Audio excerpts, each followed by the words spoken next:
Hola a todos, en este vídeo que sirve para finalizar la introducción al tema de inteligencia artificial, a partir de los siguientes vídeos ya veremos casos más concretos y veremos cómo funciona, vamos a terminar viendo un poquito de la historia de la inteligencia artificial. Bueno, la historia de la inteligencia artificial se remonta muchos siglos atrás. Los humanos, las personas, siempre hemos intentado crear máquinas o seres inteligentes, y uno de los primeros ejemplos que aparecen de máquinas inteligentes fue propuesto por Ramon Llull, un filósofo matemático mallorquín, que propuso en su obra de L'Ars Magna una máquina capaz de debatir de manera lógica ante distintas preguntas sobre cuestiones religiosas. Aquí tenéis en el enlace un poco la historia de Ramon Llull y Magna, ¿vale? Que explica pues que es el Ars Magna, que es una máquina que intentaba explicar de manera lógica cuestiones filosóficas y de religión. Os dejo el artículo para que lo veáis si estáis interesados. Otro ejemplo de máquinas inteligentes fue el desarrollado por Ada Byron o Ada Lovelace, ¿vale? Tenéis aquí un enlace a su bibliografía, que trabajó con otro matemático, con Cabas, en la creación de una máquina capaz de calcular, ¿vale?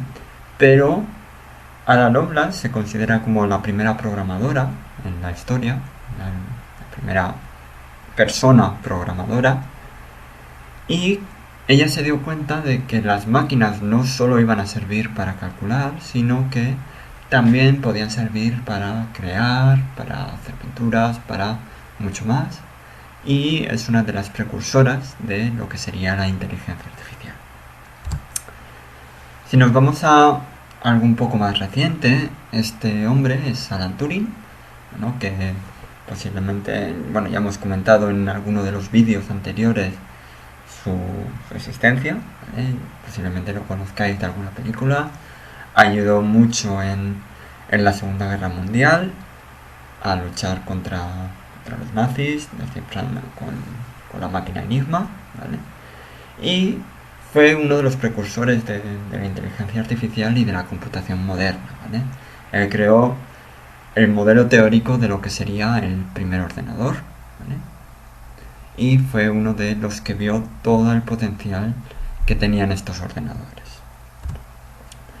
Un poquito más adelante aparece la conferencia de Dartmouth, que da inicio a la inteligencia artificial. Bueno, estos son los padres fundadores de la inteligencia artificial, pues John McCarthy, Marvin Minsky, son los que dieron los fundamentos de lo que sería la inteligencia artificial y los que dieron comienzo a esta rama de las ciencias de la computación, que tiene una base muy fuerte tanto en estadística como en matemáticas. Y decir que la inteligencia artificial ha tenido una serie de revoluciones, ha tenido una serie de picos en los cuales se les ha dado mucha importancia y una serie de inviernos. La inteligencia artificial nace en los años 50 del siglo pasado y hasta el año 75-74 tuvo unos años dorados en los que asociaciones como DARPA pues invirtieron una gran cantidad de dinero en esta rama de la computación. Pero los recursos, tanto computacionales como de datos, pues no eran suficientes en esos tiempos, y hubo un invierno en el cual pues debido a que las aplicaciones y programas que se creaban pues no eran capaces de llegar a dar los resultados que se esperaban de ellos.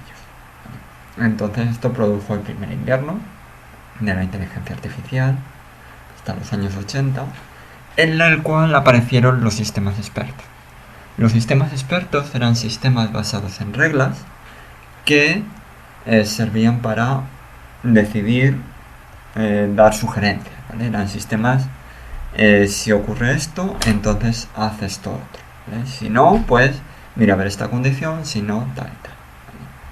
Claro, esto pues era muy reducido el ámbito de aplicación, aunque surgieron muchos sistemas en banca, en medicina, pues no eran especialmente útiles ya que solo servían ante reglas predefinidas.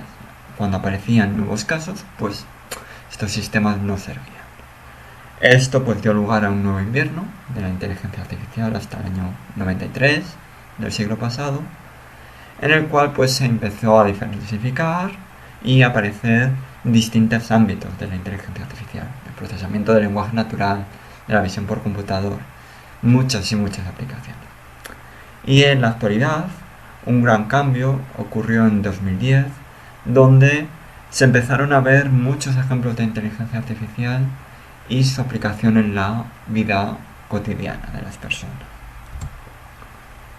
Bueno, decir que ha habido muchas previsiones erróneas sobre la inteligencia artificial con el paso de los años, y muchas de ellas fueron dadas por los padres de la inteligencia artificial, que creían que en pocos años se iban a resolver muchos problemas utilizando este tipo de técnicas, y realmente se equivocaban, estaban muy lejos. Por ejemplo, en el año 58 del siglo pasado, Simon y Newell decían que en 10 años un ordenador sería capaz de batir al campeón mundial del ajedrez, y en 10 años más sería capaz de descubrir y probar un importante teorema matemático.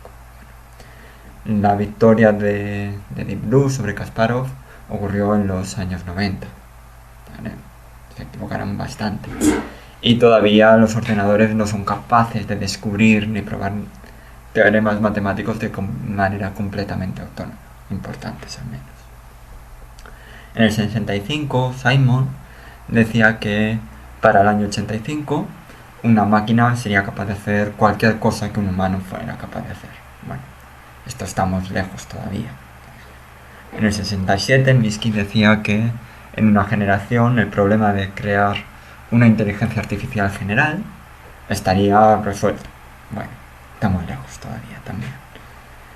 Y Minsky también en el 70 decía que en 3-8 años un ordenador sería capaz de tener una inteligencia similar a la de un humano.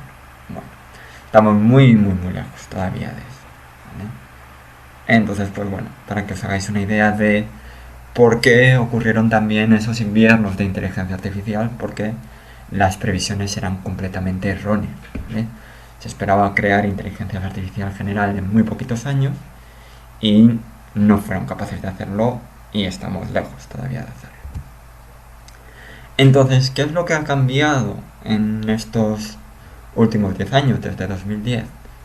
Pues lo primero es que yo creo que las previsiones ahora mismo son más realistas, y en lugar de intentar crear inteligencias artificiales generales, se están intentando crear inteligencias artificiales específicas para resolver tareas que requieren cierto nivel de inteligencia, pero que solo sirven para resolver esa tarea, ¿vale? Esa diversificación. Además, ahora mismo hay una gran cantidad de acceso a datos. El boom de Internet pues ha permitido tener acceso a muchísima cantidad de información. Los ordenadores ahora mismo son mucho más potentes que en los años 70 del siglo pasado. Se están creando nuevas arquitecturas hardware como GPUs, TPUs, que son capaces de procesar datos de manera mucho más rápida. Las GPUs no solo sirven para jugar juegos en ordenador, sino que son una parte fundamental de los algoritmos de inteligencia artificial para poder avanzarlos rápido. También los algoritmos, aunque son muy similares a los que aparecieron en los años 90 del siglo pasado, pues han tenido ciertas mejoras, ¿vale? No, pequeños cambios que han producido mejores resultados. Y además, una cosa que yo considero que es muy importante es el software libre, la comunidad de software libre. Es decir, que todos los algoritmos, programas, al menos la mayoría de ellos, están disponibles de manera abierta para que cualquier persona los pueda utilizar. Además, hay una gran cantidad de cursos y de formación que permiten a gente con un poco de formación en informática o incluso sin ella, aprenderá a utilizar estos algoritmos de manera sencilla. Entonces esto ha sido uno de los grandes cambios. Y bueno, con esto terminamos lo que sería el tema de introducción a la inteligencia artificial. En el próximo tema veremos un caso de inteligencia artificial simbólico-lógica que son la búsqueda y los juegos.